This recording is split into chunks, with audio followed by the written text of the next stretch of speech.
अंदलीप साहिबा, सबसे पहले आपकी जानिब आऊंगी। एक सवाल मरियम नवाज साहिबा ने भी पूछा, उन्होंने कहा कि इस बार क्या आप ऑर्डिनेंस नहीं लाएंगे, इस बार क्या आप बिल नहीं लाएंगे, क्या आप ओपन बैलेट का मुतालबा नहीं करेंगे, क्योंकि इस वक्त अक्सरियत जो है, वाज़े अक्सरियत, वो अपोजिशन के पास है, हुकूमत के पास नहीं है। तो वो यही सवाल कर रही हैं कि कड़वा कड़वा थू थू और मीठा मीठा हप हप। देखिए जी, बड़ा माशाल्लाह उन्होंने उस वक्त सवाल किया है जब वो सरेआम उनकी पार्टियां पकड़ी गई, रेड हैंडेड। अली गिलानी ने माना प्रेस कॉन्फ्रेंस में आके कि हाँ जी, मैंने वोट को जिल्लत देने का बहुत अच्छा रेसिपी सिखाई है। तो एक तो बड़ा क्लियर मैं आपको जवाब दे दूं कि शो ऑफ हैंड्स के लिए हम जिद्दोजहद करते रहे हैं और जिद्दोजहद करते रहेंगे।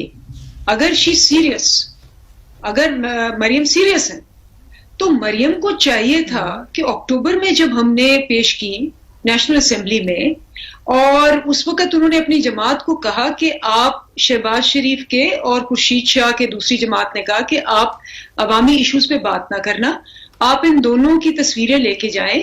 हम कह रहे हैं जी बिल पास करें, ये उन दोनों की तस्वीरें ले आए और ये आप अभी रीटेक करके, क्योंकि असेंबली में बैठी थी, तो ये इनको कहें जी पहले इनको रिहा करें।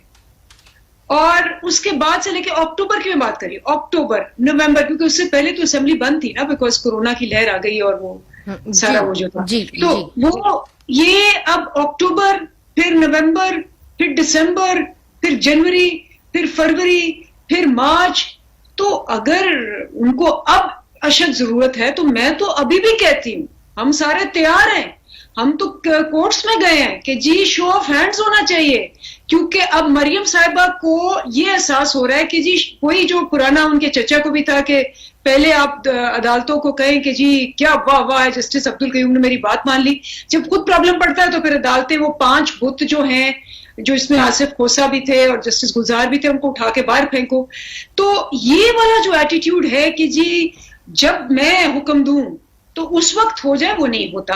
अगर इतनी सीरियस थी तो रिक्विजिशन कतई कलामी माफ अंदलीप साहिबा, सवाल ये है कि आपने बात की अली हैदर गिलानी की जो वीडियो है उसकी बात की, मगर ये भी बताइए कि उसके अंदर 4 आपके जो पीटीआई के एमएनएज हैं कौमी असेंबली के, उनको दिखाया गया कि वो सीख रहे हैं कि कैसे बैलेट को जाया किया जाता है। उनके खिलाफ क्या एक्शन लिया पार्टी ने? वो तो वजीर आजम को मिले और उनके बाद उनको क्लीन चिट मिल गई। ये लोग इलेक्शन कमीशन में कह रहे हैं कि जी अगर आपने हमारे ऊपर कोई ना कोई तहकीकात करनी है, कमीशन बिठाना है, तो उनको भी फिर आप पार्टी बनाएं। देखिए जी, आपको क्योंकि ये एक्शन रिप्ले है of what happened in last senate, तब से हम कह रहे हैं, और तीनों पार्टियों ने उस वक्त, आपने भी तीनों पार्टियों को मौका दिया था, 2 जो हुए थे 3 साल पहले जो इलेक्शंस थे, उसके अंदर तीनों ने कहा हॉर्स ट्रेडिंग हुई है, तीनों ने कहा लोग बिके, तीनों ने कहा जी हम 4 से 6 हफ्ते में अपनी इंक्वायरी सेट करके उसके बाद जब प्रूव हो जाएगा, ऑब्वियसली सारे ये तो नहीं चाहते ना कि मैं कहूँ जी आप हैं, फलाना है, किसी का करियर का सवाल है, तो उसको पूरी इन्वेस्टिगेशन के बाद आप कहते हैं जी गिल्टी और नॉट। तो तीनों पार्टियों ने कहा जी 6 हफ्ते के बाद हम इनको जो भी नाम निकलेगा निकाल देंगे। ना उनकी इंक्वायरी हुई, ना नाम आए, ना निकाले। वाहिद पार्टी थी जिसने के 6 हफ्ते लगा के, इन 4 पीटीआई एमएनएस का क्या होगा जी? इस दफा भी ये होगा, आप हमारी इन्वेस्टिगेशंस जारी हैं और ऑब्वियसली अभी बात को हफ्ता हुआ है, जैसे जैसे हमें उस पर सबूत मिलता जाएगा, आप फिक्र ना करें कि हमने पहले भी किया था जब हमारी माइनॉरिटी तकरीबन हमारी रह गई थी, उसके बाद उनको निकालने के बाद, तो हम करेंगे।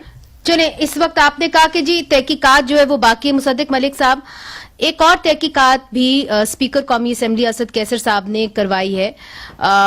वेलकम बैक, मतलब आप पहली दफा आए हैं जब से ये झड़प हुई इलेक्शन कमीशन के बाहर, तब से आप पहली दफा मेरे प्रोग्राम में कम अज कम आए हैं, and it they were very ugly scenes. हम खुश है कि आप ठीक ठाक हैं, मगर ये बताइए कि आप मुतमईन है कि जो इंक्वायरी उन्होंने ऑर्डर की है असद कैसर साहब ने आपके सिचुएशन के ऊपर, कि जब एक झड़प हो गई थी इलेक्शन कमीशन के बाहर, पार्लियामेंट के बाहर? देखिए, मुझे तो असद कैसर साहब का, वैसे मैं अगर देखूं जो उनका रवैया रहा है ऑपोजिशन के मुतल्लिक, तो मुझे तो नहीं नज़र आता कि कोई ऐसी चीज़ निकले जिसमें कोई लेवल ऑफ ऑब्जेक्टिविटी हो। हो सकता है अगर उन्होंने कोई बाई पार्टीजन कमेटी बनाई है जिसमें हमारे भी और पीटीआई के भी और पीपल्स पार्टी के भी लोग बैठे हैं, तो हो सकता है कुछ पुरुमीद कोई अच्छी चीज़ निकल आए। लेकिन आपको तो ये मालूम है, और मैं कई टेलीविज़न प्रोग्राम्स में ये कह चुका हूँ कि जो उस दिन हुआ मरियम औरंगजेब के साथ, अगर वो किसी भी पीटीआई की खातून के साथ होता तो भी मेरा जवाब यही निकलता जो मैंने उस दिन दिया है। मैं नहीं समझता कि इस मुल्क के अंदर या ये मुल्क ऐसा है जहाँ पे किसी अकेली औरत को पर मर्द जो है वो यलगार कर दें और गाली गलोच भी करें और उसके बाद फिज़िकल असॉल्ट भी करें और लोग खड़े होकर तमाशा देखते रहेंगे। मुझे उम्मीद यह है कि अगर पीटीआई के भी कुछ अराकीन सीनियर वहाँ पे खड़ा होते तो उनका रवैया यही होता जो हमारा था। इस वजह से मैं चाहूँगा तो यही कि असद कैसर साहब कोई बाई पार्टीज़न या ट्राई पार्टीज़न एक बनाए कमीशन और वो इसकी तहकीकात करे और उसके बाद देखे कि क्या हुआ था, कैसे लोग रेंजर्स की मौजूदगी में और पुलिस की मौजूदगी में अंदर आ गए। और आपके पास वो वीडियोज़ हैं जो आप दिखा भी सकती हैं कि जब कॉन्फ्रेंस प्रेस टॉक शुरू हुई है पार्लियामेंट लॉजेस के बिल्कुल सामने, तो वहाँ पे कोई मौजूद नहीं था। ये तमाम लोग डी चौक से तशरीफ़ लाए थे और इनको रास्ता दिया पुलिस ने आने का। उसके बाद एडमिनिस्ट्रेशन का एक अहम रोल होता है कि अगर किसी जगह पे तसादुम का ख़तरा हो तो पहले तो वो क्राउड को रोकते हैं। क्राउड को ना रोक सकें तो वो हमारे पास आ सकते थे और हमें कह सकते थे यहाँ तसादुम का अंदेशा है। तो यानी आप चाहते हैं कि एक ट्राई पार्टाइट एक इंक्वायरी हो जिसके अंदर पाकिस्तान तहरीक इंसाफ भी हो, आपकी जमात भी हो, पीपल्स पार्टी भी हो, ये आपका मुतालबा है? और मेरा मकसद उसमें यह है कि किसी भी मैं तो समझता हूँ कि इंसान को तज़हीक आमेज़ रवैया मर्दों को मर्दों से भी नहीं रखना चाहिए, लेकिन हमारी ख़वातीन को बराबरी का मुकाम मिलना चाहिए हर पार्टी से मावरा होके। और कोई हमें हमारे लिए पार्लिमान के मेंबर होने की वजह से हम पे ये मुकर्रर है कि हम ऐसे कवानीन लेकर आएँ कि ख़वातीन को कोई इनसिक्योर ना कर सके। दुरुस्त। अब मुझे बताइए कि जो बात अंदलीब साहिबा ने की है, हमारे साथ चौधरी मंजूर साहब भी बैठे हुए हैं। चौधरी साहब, ये बात हो रही है सेनेट चेयरमैन के हवाले से। आपके जो चेयरमैन हैं बिलावल भुट्टो जरदारी, हाल ही में वो चौधरी परवेज इलाही चौधरी शुजात से मिल के आए हैं। अब एक सीट है उनकी सेनेट के अंदर, तो क्या सराइयां लाहौर शहर में तो ये हो रही थी कि पंजाब हुकूमत को वो चाहते हैं कि कोई ना कोई धचका पहुंचाएं। तो क्या खतरा बन सकते हैं बुजदार साहब के लिए आप लोग? आपकी तो सिर्फ 7 सीटें हैं इधर प्रोविंशियल असेंबली में पंजाब में।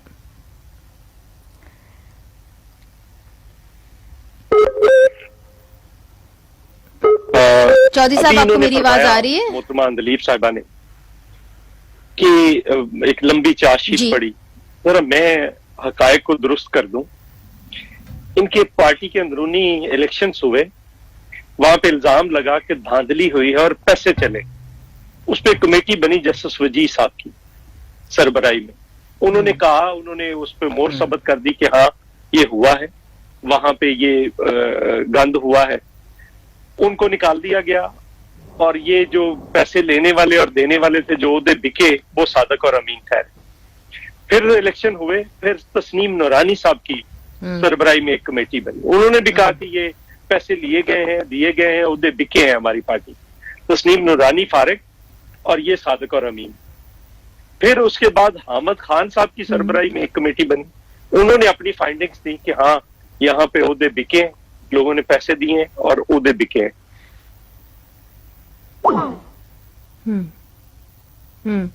तो मेरा ख्याल है कि जी, जो पॉइंट बना रहे हैं अंदलीब अब्बास साहिबा, चौधरी मंजूर साहब, वो ये कह रहे हैं कि आपकी पार्टी के अंदर भी जो एक इंटरनल अकाउंटेबिलिटी का मैकेनिज्म है वो फेल हो गया है और हमने देखा है, उन्होंने आपके सामने एग्जाम्पल्स रखे हैं।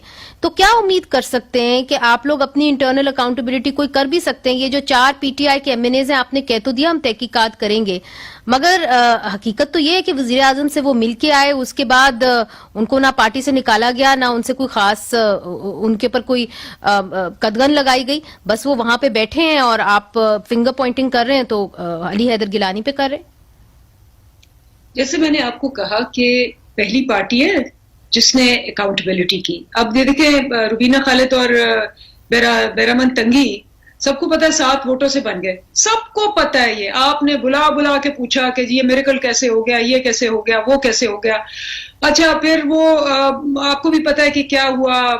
पीएम पहले ने भी कहा कि जी हमारे भी जो है इसी तरह बिके। आज तक किसी ने 20 अपने एमपीएस निकाले, कभी नहीं निकाले, ठीक है। सो ये जो बात कर रहे हैं, ये तो 30 साल से लोगों को खरीद के और जमीन फरोशी करके, बाकी बातें छोड़ दें, वीडियो है। मगर अंजलि साहिबा देखिए, आज एक बड़ी अहम डेवलपमेंट हुई और वो आपसे पूछने वाली जरूर है। वो ये है कि वजीर आजम इमरान खान साहब हमेशा JUIF मौलाना फजलुर रहमान साहब को कहते रहे मौलाना डीजल, मगर आज हमने क्या देखा कि वजीर दफा और सादिक संजरानी साहब उनके पास गए, उनके जो एक अहम लीडर हैं JUIF के अब्दुल गफूर हैदरी साहब, और उनको कहा कि जी आप डिप्टी चेयरमैन सेनेट का जो है ओहदा आप संभाल लें। तो वो कल जो थे वो सही नहीं थे, आज वो सही हो गए हैं, ये कैसे हो रहा है? देखिए, वो गफूर हैदरी साहब ने खुद ही एक्सप्लेन कर दिया। उन्होंने कहा कि जी अंदर तो कोई ऐसी बात नहीं हुई, बाहर निकले थे तो मीडिया ने हंस के कहा जी ये तो पहले भी थे डिप्टी चेयरमैन। तो उन्होंने खटक साहब ने हंसते हुए कहा कि हाँ जी हम तो कहते हैं, हमारी पार्टी भी कहती है इनको हो जाना चाहिए। तो हैदरी साहब ने कोई पेशकश ऐसी नहीं हुई, ये गलत खबरें हैं। जी, वो हैदरी साहब ने खुद कहा कि जी इट वाज, अंदर हमारी मीटिंग हुई है, बिल्कुल वोट के ऊपर बात हुई है, एक दूसरे को, वो भी हमसे मांग रहे हैं, हम भी उनसे मांग रहे हैं। लेकिन ये जो पेशकश थी, क्योंकि मीडिया ने एक हंसते हुए एक सवाल किया था, उन्होंने भी हंसते हुए जवाब दे दिया। ये हैदरी साहब ने